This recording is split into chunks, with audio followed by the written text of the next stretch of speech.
अस्सलामुअलैकुम नाज़रीन, न्यूज़ 18 हैदराबाद के इस खुसूसी रिपोर्ट में आपका खैर मकदम है। आइए नजर डालते हैं आज की अहम खबर पर। हाजी सबू सिद्दीक ने अपनी शुगर फैक्ट्री पूरी तरह से बंद कर दी।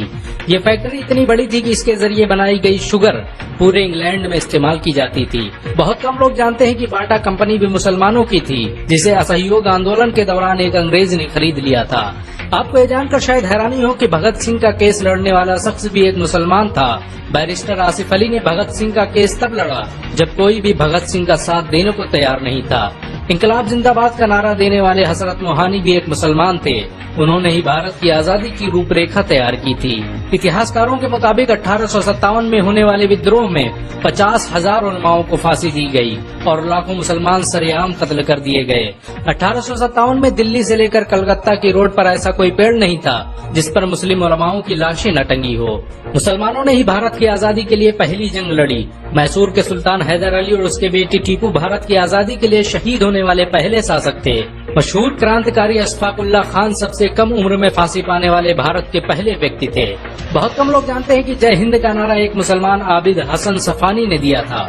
ये नारा आज भी भारतीय सेना और शासकीय प्रणाली में सम्मान स्वरूप इस्तेमाल किया जाता है। तिरंगे का निर्माण करने वाली सुरैया तैयब जी भी एक मुसलमान थी। उन्होंने ही भारत के राष्ट्रीय ध्वज को वर्तमान रूप दिया था।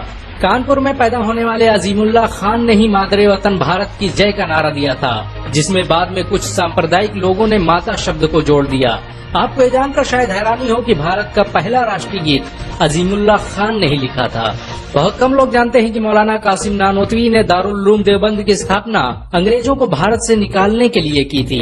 इस मदरसे का मकसद देश में ऐसे नौजवानों को पैदा करना था जो भारत की आजादी में योगदान दे सके। रेशमी रुमाल आंदोलन की शुरुआत करने वाले मौलाना महमूदुल हसन और मौलाना उबैदुल्ला सिंधी दारुल उलूम देवबंद के ही छात्र थे। मौलाना उबैदुल्ला सिंधी ने सुभाष चंद्र बोस के साथ मिलकर भारत की पहली अस्थायी सरकार की स्थापना की थी और वह भारत के पहले गृह मंत्री भी थे। आपको ये जानकर शायद हैरानी हो कि मौलाना महमूदुल हसन ने ही 1920 में गांधी को महात्मा का लक़ब दिया था। उनका ये नाम इतना मशहूर हुआ कि पूरी दुनिया में गांधी महात्मा गांधी के नाम से जाने जाने लगे। महमूदुल हसन ने ही हकीम अजमल खान के साथ मिलकर 1920 में जामिया मिलिया इस्लामिया यूनिवर्सिटी की स्थापना की थी, ताकि भारतीय शिक्षा तंत्र को अंग्रेजों के चंगुल से आजाद करवाया जा सके। आपको ये जानकर शायद हैरानी हो कि काला पानी जैसी दर्दनाक सजाओं को पाने वाले 90% से अधिक लोग मुसलमान थे। अंडमान निकोबार में आज भी सबसे ज्यादा कब्रें मुसलमानों की हैं। मुसलमानों के अलावा दूसरे लोगों ने काला पानी से बचने के लिए न सिर्फ माफीनामे लिखे बल्कि अंग्रेजों की मुखबिरी भी की। मुसलमानों ने ही अंग्रेजों के खिलाफ सबसे पहले हथियार उठाए।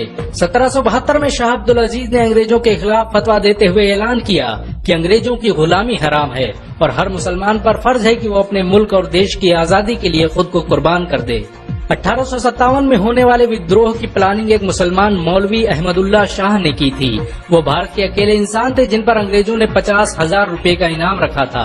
ये रकम इतनी बड़ी थी कि राजा जगन्नाथ ने पैसों की लालच में आकर अहमदुल्लाह शाह की मुखबिरी कर दी और अंग्रेजों ने उन्हें शहीद कर दिया।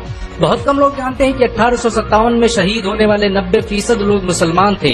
जालियांवाला बाग में जनरल डायर की गोलियों का निशाना बनने वाले अधिकतर लोग भी मुसलमान थे। भारत की आजादी का नेतृत्व करने वाले संगठन इंडियन नेशनल कांग्रेस के 9 से अधिक प्रेसिडेंट मुसलमान रहे।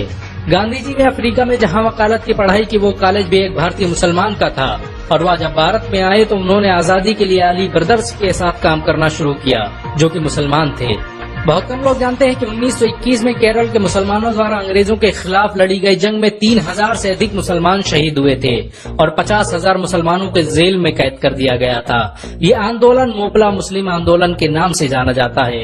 1942 में शुरू हुए भारत छोड़ो आंदोलन की रूपरेखा मौलाना अबुल कलाम आजाद ने तैयार की थी।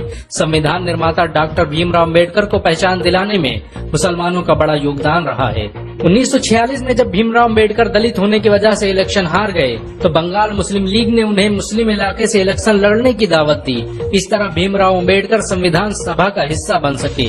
अगर मुसलमान भीमराव अम्बेडकर को इलेक्शन न जिताते तो उन्हें कभी भारत के संविधान को लिखने का मौका न मिलता। भारत की आजादी के लिए सबसे ज्यादा लेख, शायरी, गीत और किताबें मुसलमानों ने ही लिखी। अल्लामा इकबाल के जरिए लिखा गया सारे जहां से अच्छा आज पूरे भारत में गाया जाता है। आपको ये जानकर शायद हैरानी होगी कि देश के लिए शहीद होने वाला पहला पत्रकार मौलाना मीर बाकर एक मुसलमान था। भारत की आजादी के लिए मुस्लिम राजाओं और महाराजाओं ने अपने खजाने खोल दिए। कोलकाता के हाजी उस्मान सईद ने अपना सब कुछ भारत की आजादी के लिए कुर्बान कर दिया। हाजी उस्मान की अमीरी का अंदाजा इसी बात से लगाया जा सकता है कि 1920 तक कोलकाता में बनने वाला हर स्कूल और हर बड़ी बिल्डिंग उन्हीं की थी। कोलकाता के पहले सुपर स्टोर कैश बाजार की बुनियाद हाजी सईद ने ही रखी थी, लेकिन बाद में उन्होंने अपनी सारी दौलत देश को दान कर दी और खुद एक किराए के घर में रहने लगे। अमीर हमजा और अब्दुल हबीब यूसुफ मारफानी जैसे मुसलमानों ने अपनी अरबों रुपये की संपत्ति देश की आजादी के लिए कुर्बान कर दी। सुभाष चंद्र बोस द्वारा अफगानिस्तान में स्थापित की गई सरकार में 9 में से 5 मंत्री मुसलमान थे। भारत की आजादी के लिए देश भर में मौजूद मस्जिदों को किलों की तरह इस्तेमाल किया गया। इन मस्जिदों में सुबह शाम हर वक्त भारत की आजादी के लिए ऐलान हुआ करते थे। आजादी के वक्त कोई मस्जिद ऐसी नहीं थी जिसकी दीवारों पर मुसलमानों का खून न लगा हो। इन सब के अलावा ऐसे करोड़ों मुसलमान हैं जिन्होंने भारत की आजादी और उसकी अस्मिता के लिए अपना सब कुछ कुर्बान कर दिया। सच तो ये है कि भारत की आजादी मुसलमानों के बगैर मुमकिन न थी। भारत आज भी आजादी के लिए मुसलमानों का एहसान।